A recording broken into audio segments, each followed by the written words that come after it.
Hola, buen día a todos. Revisando sus ejercicios, vi que algunos tienen problemas para lo que son las cuentas de IVA, así que les voy a dar una breve introducción muy básica de lo que es este impuesto, ya que más adelante van a llevar una experiencia educativa referente a estos impuestos indirectos. Así que lo vamos a ver muy básico.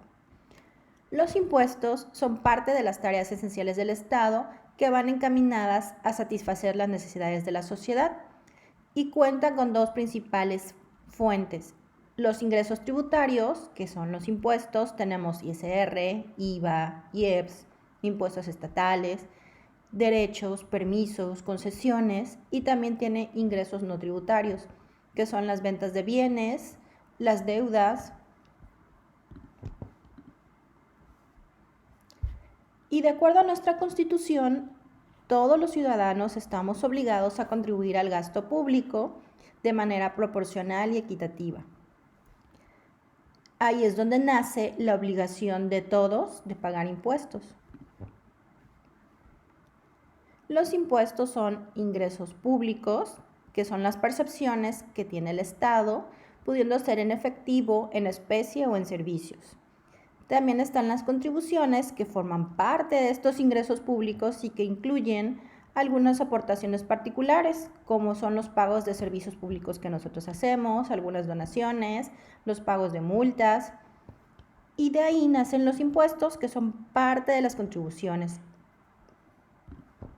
Normalmente los impuestos son pagos que se realizan al Estado, son de carácter obligatorio, es decir, no es que queramos pagarlos, es que debemos pagarlos.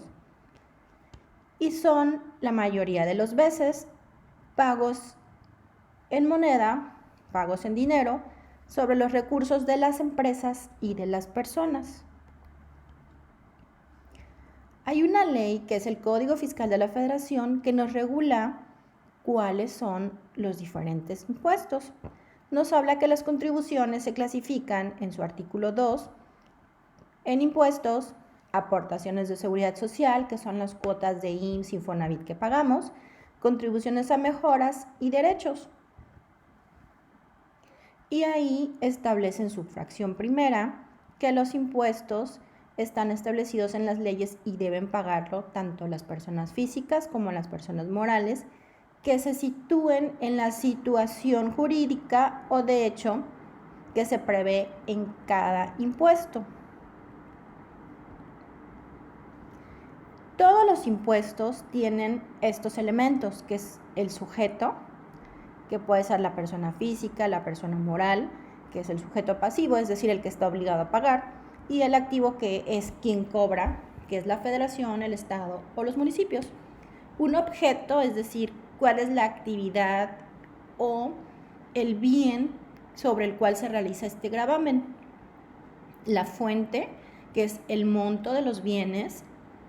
La base, que es el monto gravable. La unidad y la cuota, porque puede ser en cualquiera de ellos el cobro. Cada impuesto tiene su reglamentación y ustedes lo van a ver más adelante.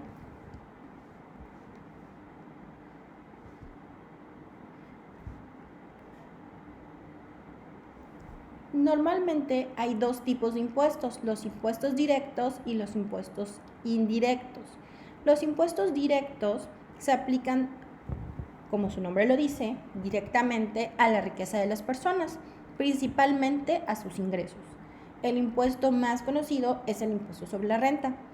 Y están, por otra parte, los impuestos indirectos, que estos afectan patrimonialmente a los distintos contribuyentes, quienes pueden enajenar, prestar servicios, trasladar cargas. Dentro de estos está el IVA y el IEPS. Esto no va directamente sobre los ingresos, sino más bien van relacionados con los bienes o con los servicios. Estos impuestos indirectos proveen mayores ingresos a los gobiernos, impactan en los precios de los productos, en los aranceles para las mercancías, también sirven como mecanismos reguladores. Si ustedes por ahí recuerdan, se hizo un IEPS para las para los productos con alto índice calórico, con el propósito de disminuir el consumo. Lo mismo está el IEPS en lo que es el alcohol, en la cerveza, en los cigarros. Se genera el impuesto para que cueste más y de alguna manera podamos disminuir el consumo. El IVA, que es el que nos interesa,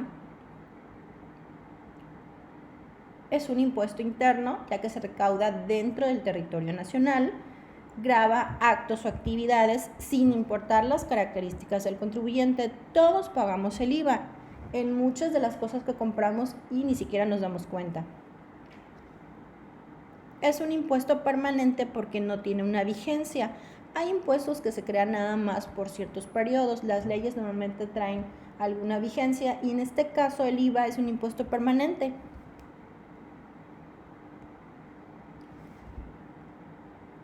El artículo 1 de la ley del IVA nos dice quiénes están obligados al pago y habla de las personas físicas y las personas morales que en territorio nacional realicen las siguientes actividades: enajenen bienes, presten servicios independientes, otorguen el uso o goce temporal de los bienes y que importen bienes o servicios. La tasa del impuesto es una tasa general que se aplica a los actos o actividades del 16%. Sin embargo, hay algunas otras actividades que están en el artículo 2A de la ley del IVA que están sujetas a una tasa del 0%. También van a ver que hay unas que son exentas y bueno, el año pasado salió una para la región fronteriza que es el 8%. ¿Cuándo se causa o cuándo generamos este impuesto? La ley establece que el impuesto se causa hasta que efectivamente se cobre al cliente. Cuando el cliente pague el precio o la contraprestación pactada y sobre el monto de lo que pague, es decir, si no paga todo, si nada más paga la mitad, sobre esa mitad se genera el impuesto. Y en consecuencia, nosotros también podemos acreditar ese impuesto cuando pagamos nuestras compras o gastos. Para que nosotros llevemos un adecuado control del IVA, debemos nosotros tener cuentas para hacer su registro. Para el IVA que nosotros pagamos a nuestros proveedores de lo que compramos y gastamos, llevamos dos cuentas que forman parte del activo circulante. La primera es la de IVA por acreditar pagado o IVA acreditable pagado. En esta cuenta nosotros vamos a cargar el monto del IVA que nuestros proveedores nos trasladan por la factura de compra de bienes o servicios cuando la pagamos. Si nosotros no la pagamos y la tenemos a crédito, entonces va a ser un IVA por acreditar no pagado o simplemente IVA por acreditar. En esta cuenta vamos a llevar todo lo que nosotros debemos a nuestros proveedores. De la misma forma, para llevar el IVA que nosotros trasladamos a nuestros clientes, tenemos dos cuentas que forman parte del pasivo a corto plazo.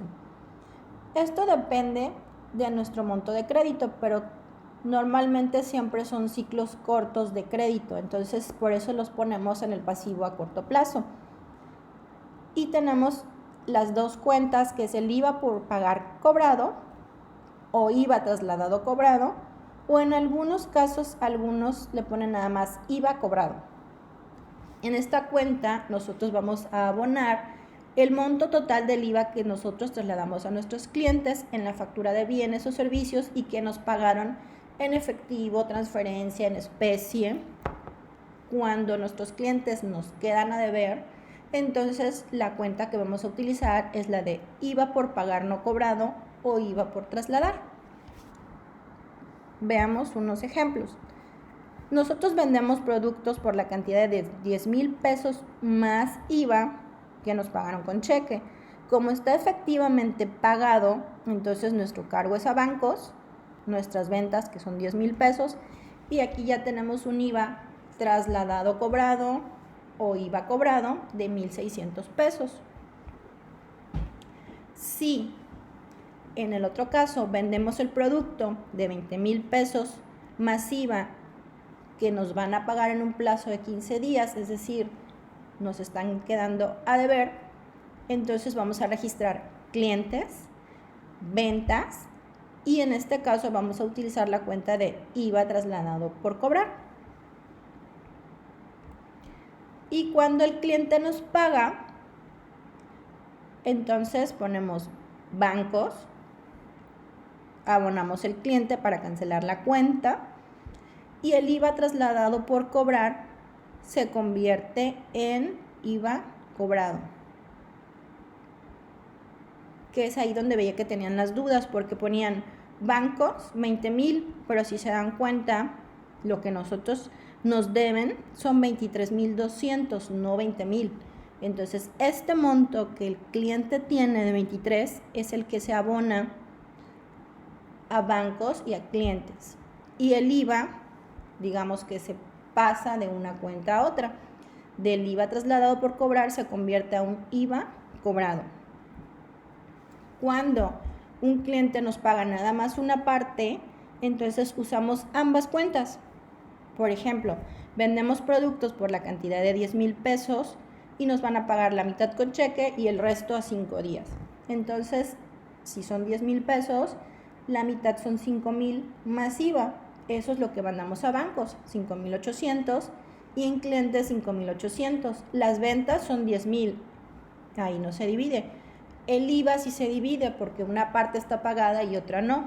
Entonces, IVA cobrado 800, IVA trasladado por cobrar 800. Cuando nosotros compramos, es el mismo tratamiento. Si compramos nosotros de contado, manejamos almacén, IVA acreditable pagado y bancos. Cuando compramos mercancía pagando únicamente el 50%, usamos almacén, IVA acreditable pagado, IVA por acreditar, bancos y proveedores. Al final de cada mes, nosotros vamos a hacer un ajuste de estas cuentas porque el impuesto se determina por mes. Entonces, al final del mes tenemos que enfrentar lo que nosotros cobramos contra lo que pagamos. Y hacemos una compensación entre la cuenta del IVA acreditable pagado y la cuenta del IVA trasladado cobrado o IVA cobrado, con el fin de que solamente quede una de estas cuentas. Lo que hacemos primero es obtener el saldo de cada una de ellas. Por eso les comentaba que era importante que hicieran sus cuentas T. Una vez que obtenemos el saldo, traspasamos el saldo de la cuenta que sea menor a la cuenta que sea mayor. Y el resultado queda, si queda en la cuenta de IVA trasladado, entonces es un IVA por pagar, que debemos pagar al más tardar el día 17 del mes posterior. Si por el contrario tenemos más IVA acreditable, entonces ese es un impuesto a favor que nosotros podemos utilizar en meses posteriores o compensarlo o solicitarlo en devolución. Por ahí se los encargo porque es muy complicado que se los devuelvan. Este es un ejemplo de cómo es el ajuste mensual de cuentas. Tenemos IVA cobrado por 5,600, tenemos IVA acreditable por 2,200. En este caso, el IVA que nosotros cobramos es mayor, por lo tanto tenemos un IVA por pagar de 3,400. La cuenta de IVA por pagar es una cuenta también de pasivo a corto plazo, porque por ahí me lo manejaron a largo plazo. Y todos estos impuestos se pagan al mes siguiente.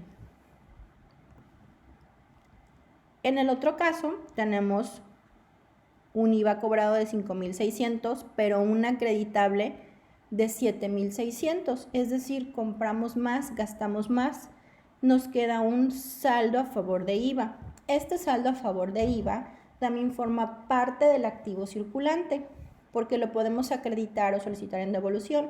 Entonces se convierte también en efectivo. Entonces es parte del activo circulante.